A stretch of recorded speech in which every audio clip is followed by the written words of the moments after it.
I'd like to introduce our guest speakers.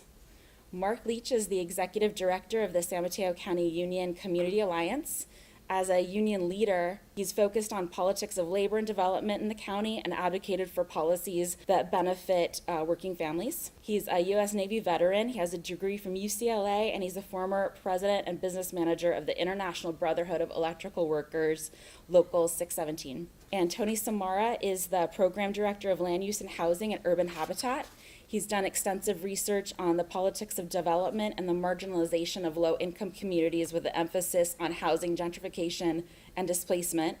And he has a PhD in sociology from UC Santa Barbara and was an associate professor at George Mason University. We also have note cards on all of the tables if you want to write down a question for one of our speakers, and one of our staff will come by and pick it up and bring it up here. So with that, I'd like to welcome our speakers up.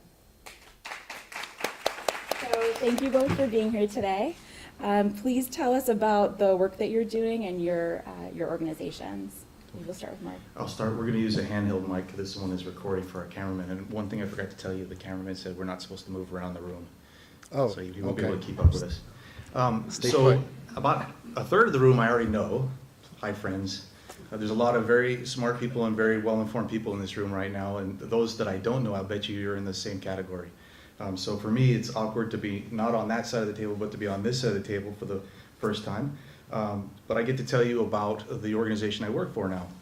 And it's called San Mateo County Union Community Alliance, which is awkward to say, but we used to call it SMACUCA, and people thought it was weird sounding, but it's so much easier to say. It's a nonprofit. It's a 501c3. It's been around for about 14 years. The mission statement, if you'll indulge me, I'll read it exactly as it's written. Dedicated to enhancing the quality of life for all workers and their families in San Mateo County through programs and partnerships with organized labor, community organizations, and government, designed to support quality jobs, ensure community health, and create shared economic prosperity. And in order to do that, we have a handful of programs. We have some service programs, and those include a food bank. We do monthly food distribution. We have a worker relief fund, and we have a program called Trades Introduction Program. It's a classroom program to introduce people to construction trades and viable careers. Those are our service programs. We do some policy advocacy work that includes, and some of you are familiar with these groups, and I know Tony is because we share one of them. We have a group called Public Land for Public Good that advances policy and advocates for the proper use of public land, and mostly for affordable housing. We have a group called Working Families Collaborative. That's the one that Tony and I team up on. Building community power by organizing the efforts of community-based organizations, engaging voters, fighting displacement, and other topics, most recently immigration rights. We have a program called Raise the Wage, which Flora mentioned. I see as one of the responsible driving forces behind getting the city of San Mateo to have a higher minimum wage than in almost any other surrounding community. And then we have a brand new program called Transit Justice. And we hope to create a partnership between the drivers, the riders, in a way that we can influence the decision makers about putting transit where the folks that don't have a whole lot of change in their pocket could really use the routes to run. So that's my organization, that's what we do, and Tony and I are kind of teammates on a few things, but I'll pass the mic to him. Great. Hello, everyone. So my name is Tony Samara. I direct the Land Use and Housing Program at Urban Habitat. I've been there about 2.5 years. We are now a 27-year-old organization this year. We started out as an environmental justice organization as a result of our founder, Carl Anthony, approaching David Brower, the kind of legend of the Sierra Club, and saying, environmental issues are of concern in inner city urban communities as well. And David said, okay, go start a program to address that.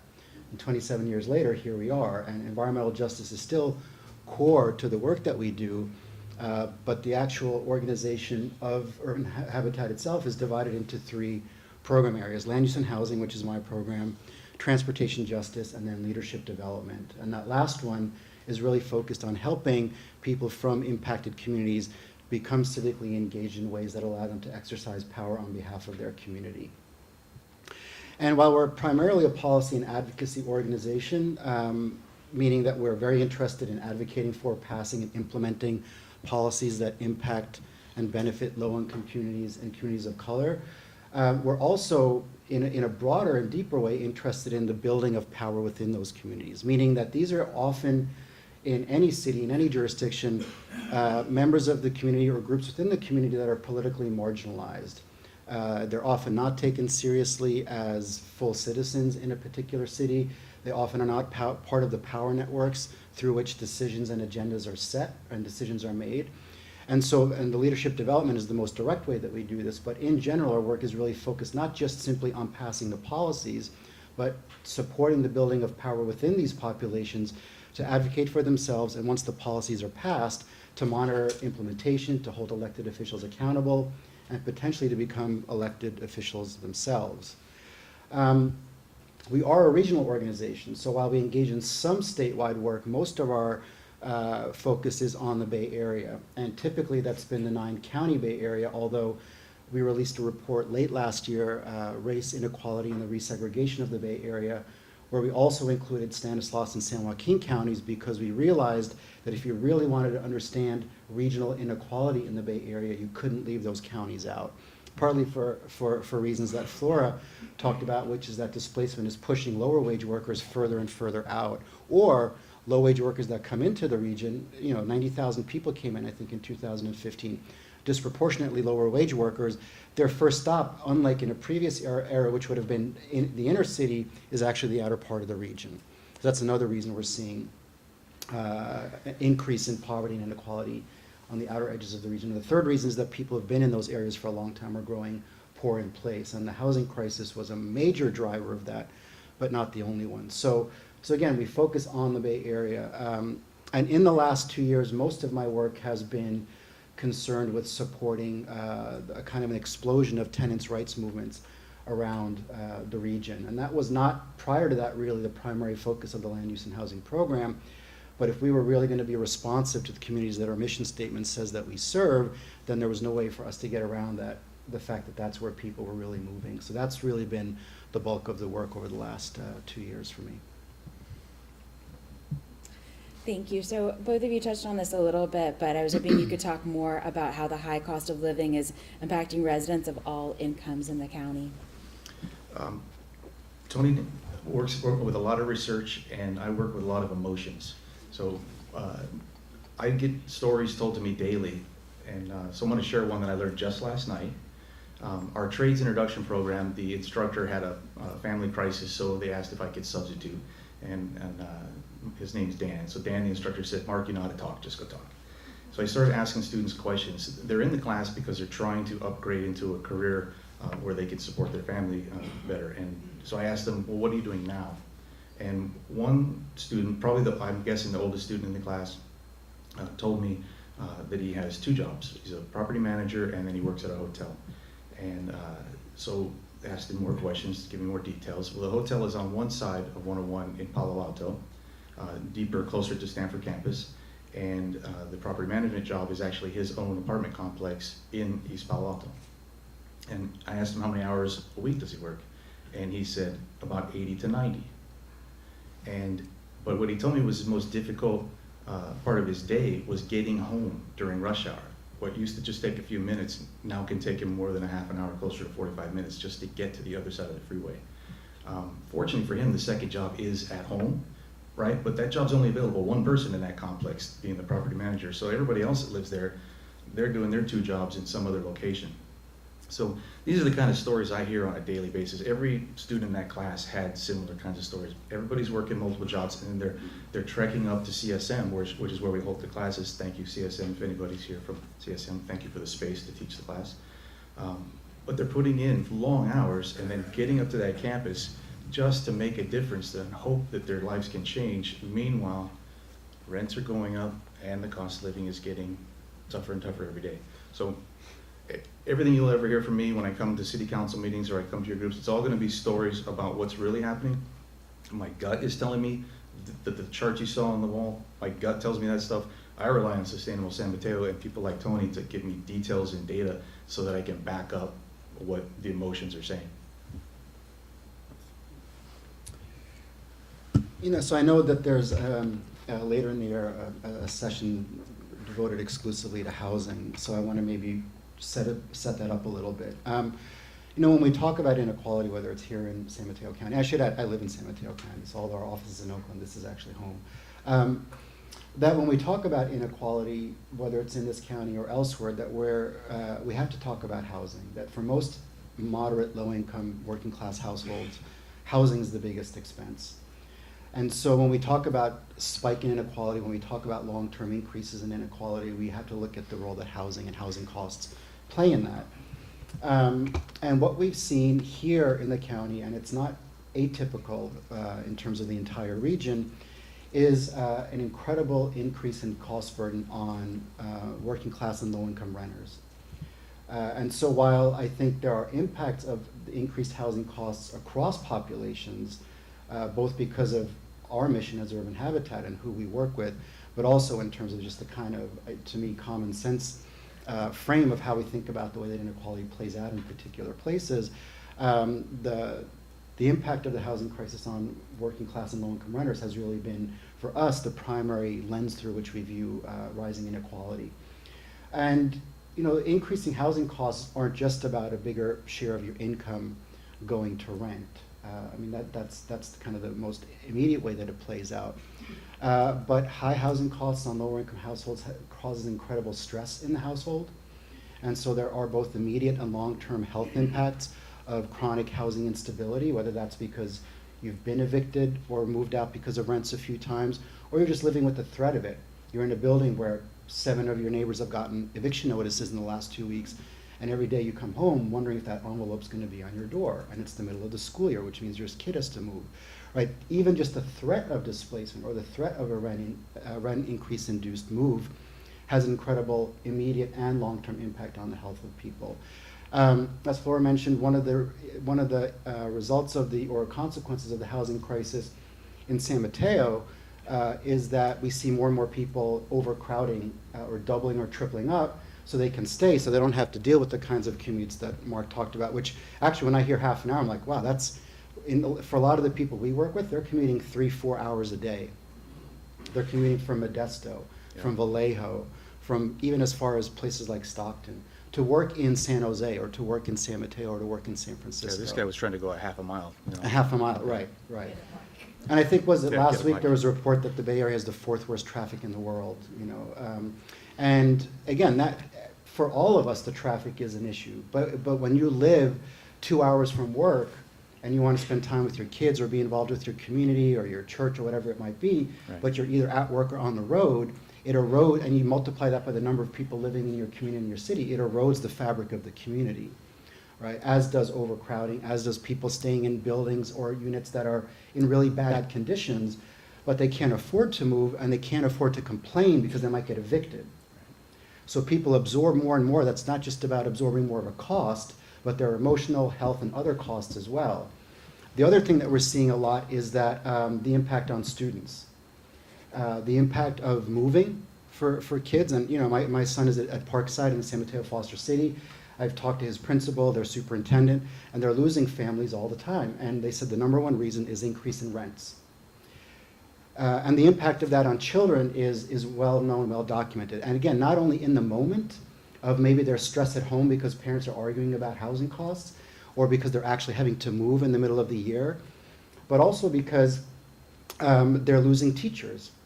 They're losing classified staff, right? I know for a fact that there are districts on the peninsula where they cannot fill positions because of the cost of housing. So the ripple effects of what we think about as simply a 10% rent increase are enormous. And when you multiply that across tens of thousands of households over a decade, then the consequences for a community are devastating. And to me, it's really kind of troubling to see the distance between the scale of the crisis and how long it's been going on and where we are in terms of addressing it. And I know we'll get to that question in a bit, but so just to put that out there.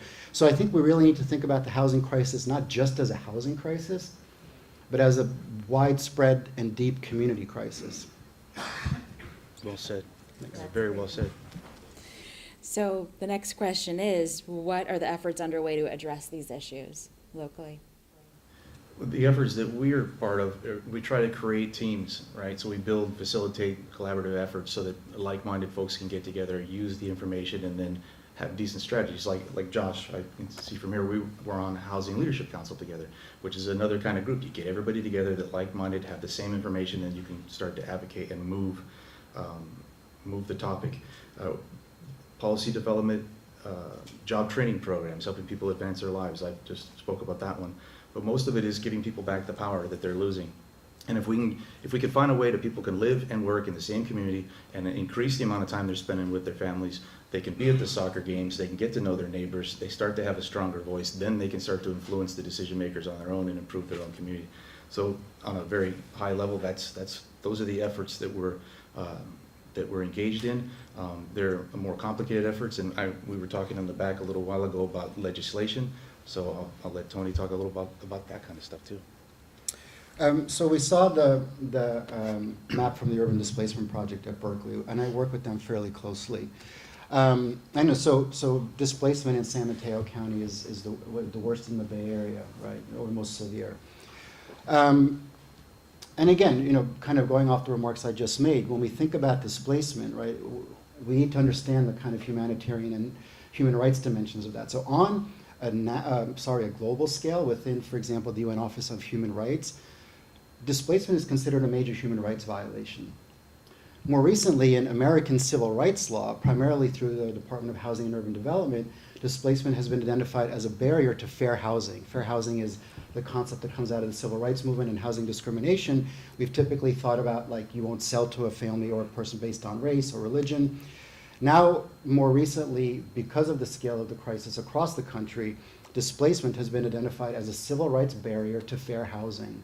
So if from the global as a human rights violation, that's been established for decades, to the national, more recently, displacement as a barrier to fair housing within the context of US civil rights. And then you look at the response by jurisdictions here and across the region, and to me, there's a chasm between what the problem is and how we typically understand it when it happens elsewhere, and the response at the local level. And that to me is really troubling, both as a resident of the county and as someone whose work is involved with this, both in the county and elsewhere. So I think for me, in terms of what we're doing, I would put that into two categories. One is what the communities who are impacted are doing, which is really incredible.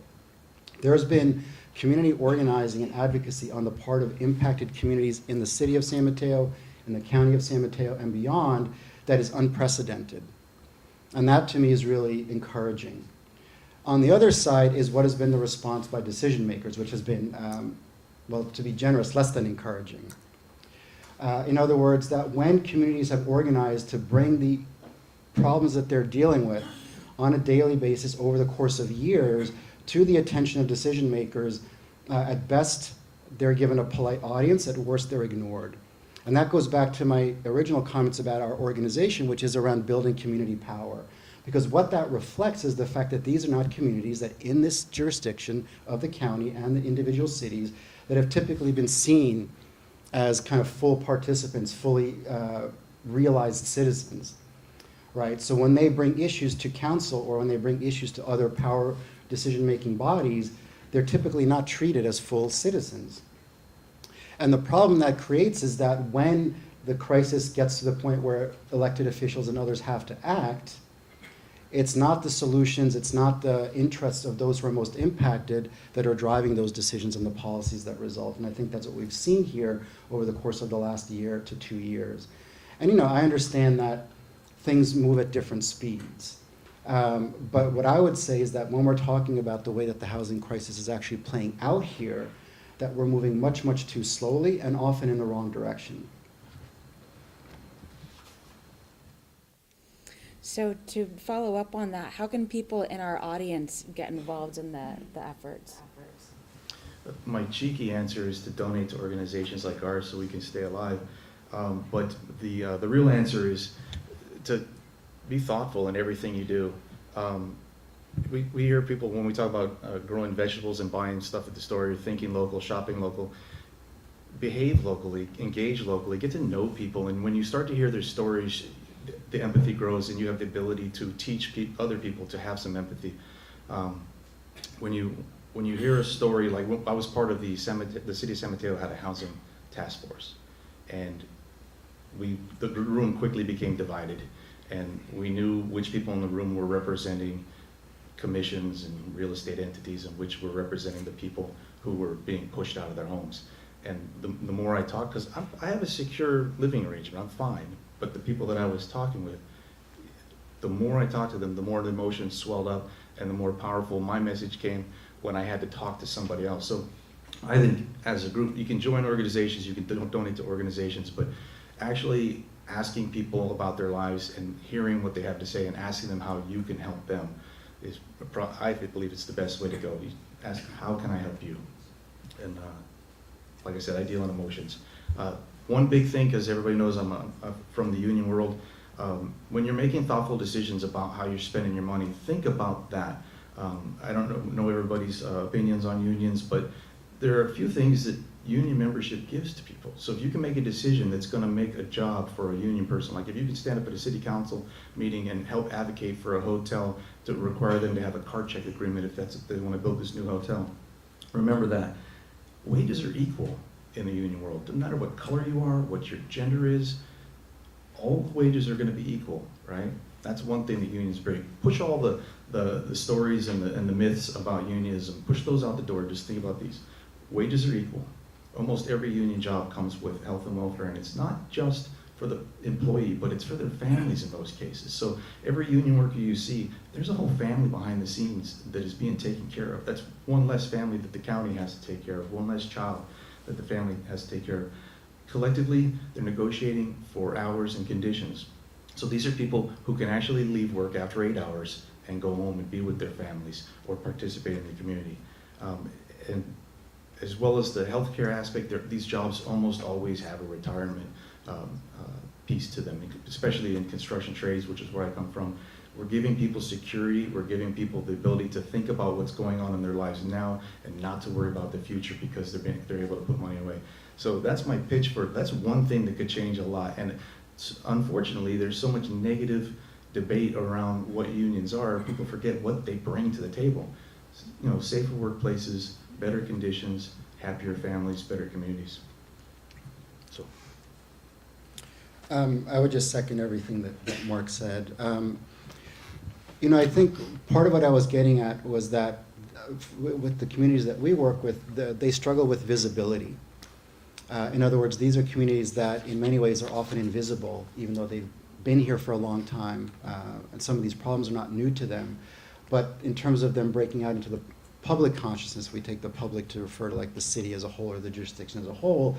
These are largely populations that have been invisible with problems that have remained invisible. And if there's anything that the housing crisis of the last 6-7 years has done, is allowed them a way to become visible, which, you know, they essentially have to demand for themselves.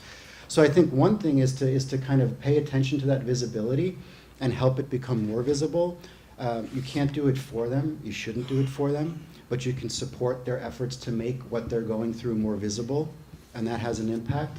And I think in a more concrete way, and this gets to something Mark said that I would 100% agree with, is that go out and actually start talking to some of the organizing formations that are out there that are working on these issues.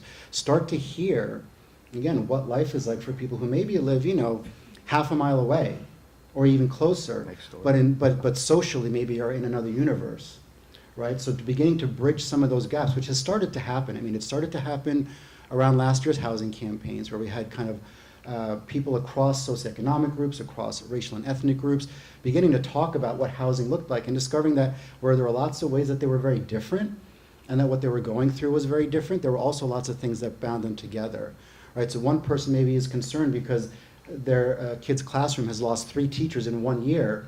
The other person is concerned because they have to leave the district because they can't afford to stay. They have a common interest, which they would not have found out about had they not sat down and talked to each other. So beginning to find ways to bridge these social distances that exist, I think, is really important. And for better or worse, the opportunities to do that seem to be multiplying. I mean, I was at a community meeting at the Congregational Church of San Mateo 2 weeks ago around immigration. There was about 250 people there, and not all of them immigrant, right? But who were concerned about what was happening nationally meant for their friends and neighbors and family members. right? So there were people there who were directly impacted and were afraid for themselves, and there were people there who were not directly impacted and not afraid for themselves, but saw this as a moral crisis that they needed to be involved with. And I applaud that 110%. And I would say let's extend that to the range of issues that often are impacting the very same community, right? The communities getting slammed by housing overlap very much with the communities being slammed by the potential of an immigration crackdown, and other issues as well, education, health, and so on. So while there are multiple issues and we can't all work on every one of them 110%, we can actually identify places in our communities where we can address multiple issues at the same time through building these relationships. Thank you. So I'd like to encourage people, if you have a question, to write it down on the card and then pass it to Brian or Adrian. They'll bring it up to me. So the first question that we got from our audience is, if you could get our politicians or decision makers to act, what 2 things would you have them do? It's a good question. Good question. A stumper. Yeah. No, it's not. It's just like, can I say this out loud? Yeah,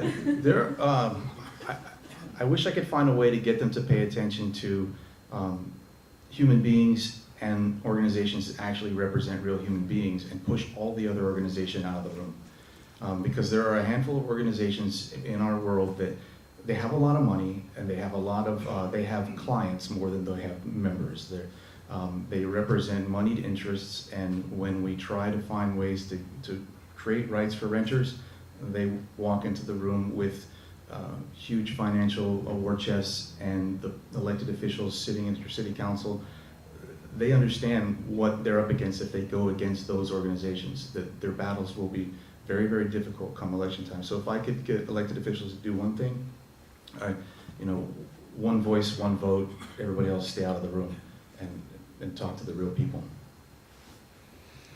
I'm going to give one very specific suggestion and one that's more general. The specific one is not my answer, but it's the answer that was put forward last year across the region, which is that when we're talking about the displacement crisis and the way that it impacts working class and low-income renters, the solutions that people organized around and continue to organize around are rent control and just cause eviction protections. And the reason is not because anyone's under the illusion that those solve the housing crisis, but they understand that these are community stabilization measures which allow these communities the stability to build power to push for longer-term, deeper solutions. So that was not my solution. That's the solution that was been put forward by multiple communities across the region. Those, I'm going to call that one, rent control just cause, that's one. The second is the more general one, which is that I think that there is a really useful role for commissions to play in cities. And some commissions in some cities already do that. They're active and so on. But I think when we look at the range of issues that are now coming up, many of which have been there for a long time but are now increasingly prominent, is to both create commissions where they don't exist that are composed of the people who are most affected, and if they do exist, find out ways to make them more robust, whether that's devolving more power to them, whether that's bringing them more in to the decision-making process, whether we're talking about Human Relations Commission, Commission on the Status of Women, Commission on Immigration, Commission on Rental Housing. I mean, there are a number of ways. And I'm not a big fan of bureaucracy. I deal with bureaucracies all the time in my job, so I fully understand that simply creating bureaucracy is not in and of itself a solution. But creating effective governing structures for communities that are typically underrepresented or marginalized is not bureaucracy, that's efficiency. So we've got another good question here.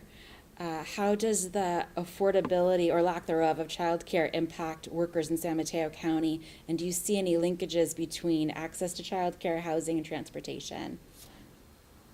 Absolutely. I see a red light on this mic, so eventually it's going to die here any second. Last night, the substitute teaching moment that I had, through the conversations I had with students, I learned about the benefits. One young woman who's taking the class, and I don't know which trade she's trying to become part of. I hope she wants to be an electrician, but that's because I'm biased. She works at Genentech in the child care center, and so she was describing to me how that works, and how nice is that, right? To have a great job.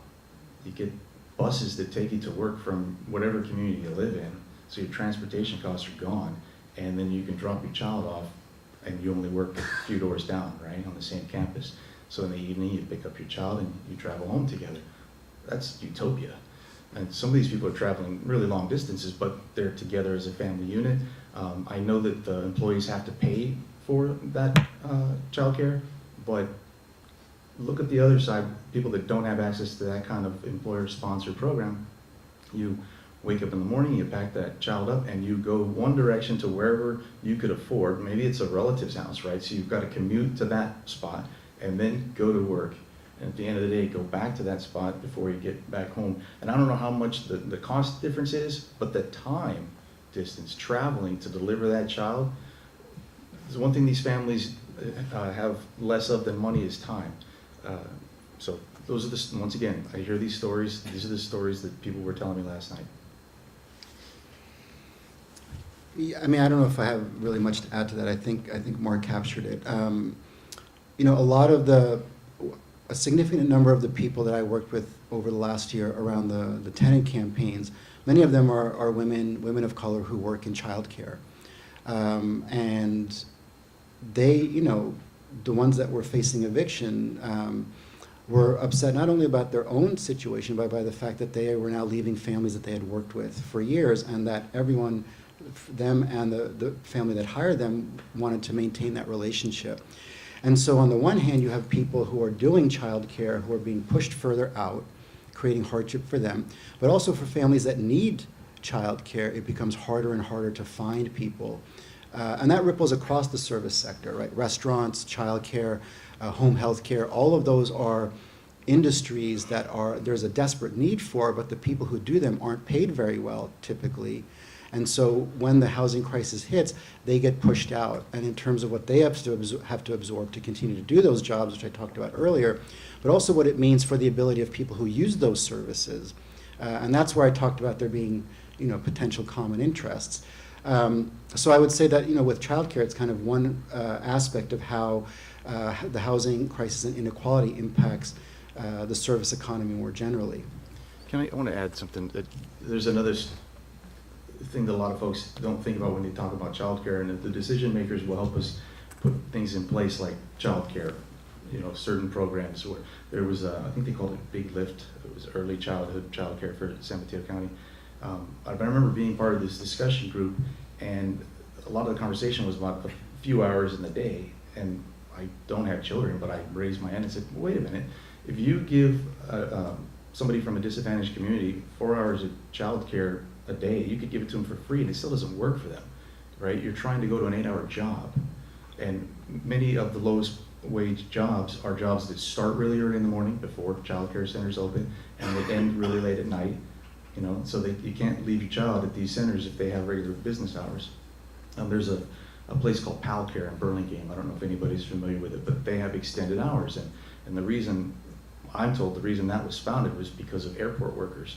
The ability for low-wage shift working workers at SFO to be able to drop a child off and not worry about when something happens with your airline job and you have to keep working, not worrying about, oh my gosh, who's going to pick up the kid.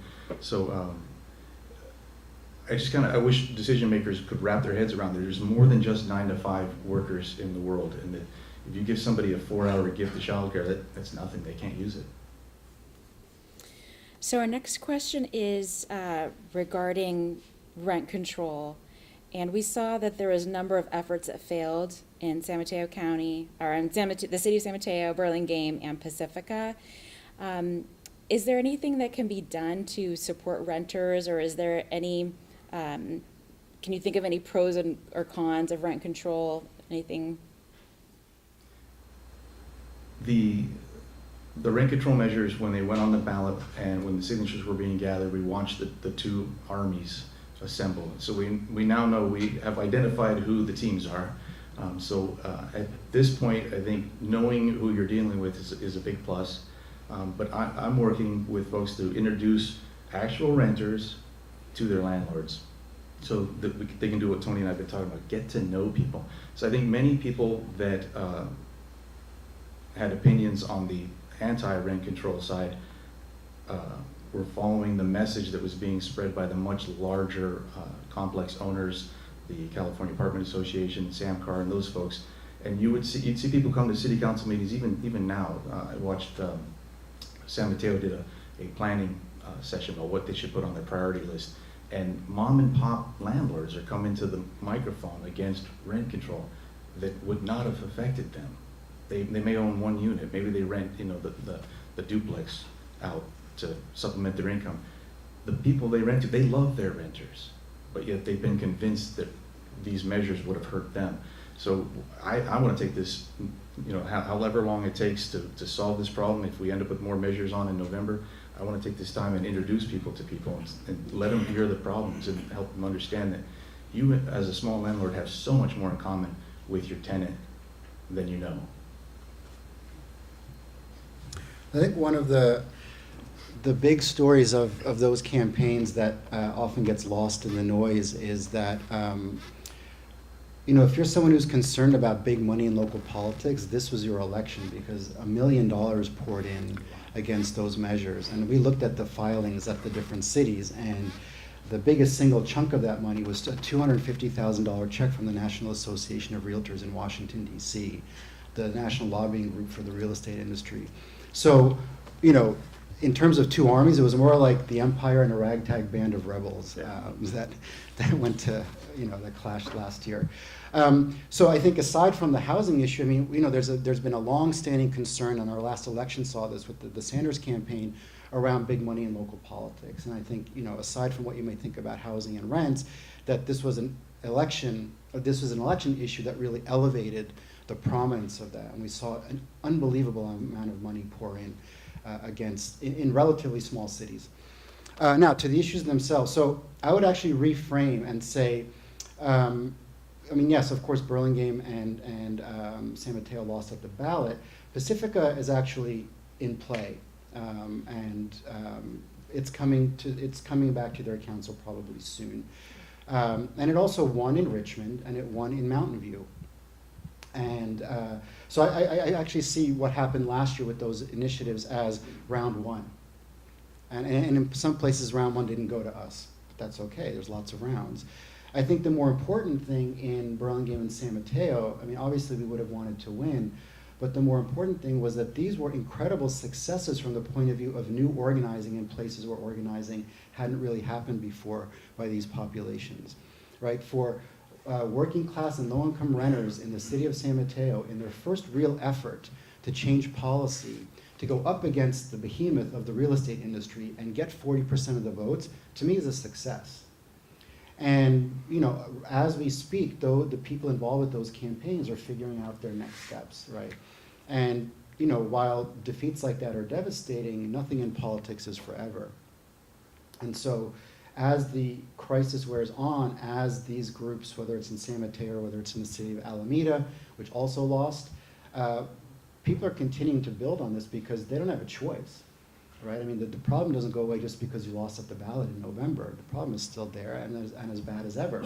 So yes, I think it's important for us to learn from those campaigns, both in terms of the ones that won at the ballot and those that lost, but I think the bigger picture here is that these campaigns are growing by leaps and bounds. I was in LA on Saturday where we had a statewide meeting of tenant groups, over 130 people from 35 organizations and about 24 cities, every single one of them working on this issue.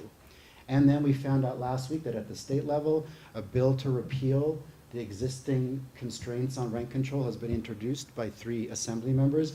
So these campaigns have succeeded in putting the issue on the agenda of the state government. That is a success. And I think it would be not only overly optimistic, but unrealistic to think that in their first attempt that they would win against such entrenched interests. So again, just kind of reframing it, that we've seen the beginning, I think, of a resurgent tenants' rights movement in this state that we haven't seen since the 1950s and 60s. It's good to know, thank you. The groups that we met and the answers that we heard when they were able to give solutions other than rent control was to build our way out of it, and coming from construction, I'm okay with that concept. So now I know which ones to go hit up when there's a housing complex being presented to a city council that has affordable units in it and it's right in a transit-oriented area. I can go back through the records and find out which landlord I should be asking to come to the city council meeting and say, once again, we need to build our way out of it. And if they won't come, I'll expose the hypocrisy that they actually were just a NIMBY. So. Well, I'd like to pose one more question, and then we're going to invite our exhibitors to come up and talk about their organizations. But the two of you are working on the Working Families Collaborative, and I was wondering if you wanted to talk about it a little bit, the work you're doing. Tony has been on it a lot longer than I have. I'm the new executive director for my organization. We started the group.